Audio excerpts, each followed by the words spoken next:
Welcome to the Accent on Air. I'm Jennifer Mealy. This episode is called The Young Church, and it's filled with stories about youth and young adults who are filled with the Holy Spirit.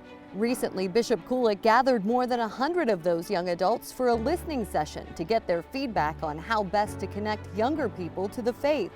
Many gave their opinions on evangelization, including the need to bring more immersive experiences and more witness testimony to the next generation. Their input will help the Diocese craft a 3-year plan for Eucharistic revival. I think as we look at the Eucharistic revival, one of the main groups of people that we are going to be focusing on are our young people, our youth. Many times you hear the phrase, the youth are the future of the church. Well, I heard a phrase not too long ago where someone said in their formation of working with youth, the phrase is, the youth is the church.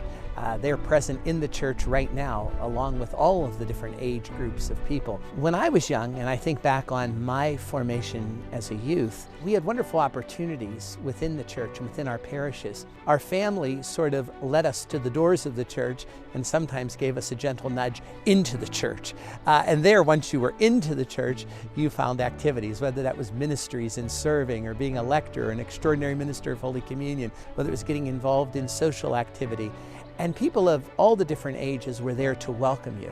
I think there's a fundamental difference today that sometimes our youth are not sort of escorted to the doors of our parishes and are not simply immersed into parish life. The bishops of the United States have had a great deal of unity in recognizing and trying to implement the need to have Eucharistic revitalization or a Eucharistic revival here in the United States. Part of that has come not only as a post-COVID experience of the church, but also a lot of the statistics that seem to indicate that fewer and fewer people believe as Catholics in the real presence of the Eucharist. And so the bishops see that one of their primary roles as shepherds of the local church and as teachers of the faith is to emphasize the importance of the Eucharist as it is, the source and summit of our life. The USCCB plan calls for a year of response from diocesan staff, bishops, and priests. Phase 2 begins in 2023 with strengthened devotion at a parish level. Phase 3 begins in 2024 with a National Eucharistic Congress in Indianapolis, Indiana, where more than 80,000 Catholics of all ages will gather to reconsecrate their hearts to the source and summit of our faith.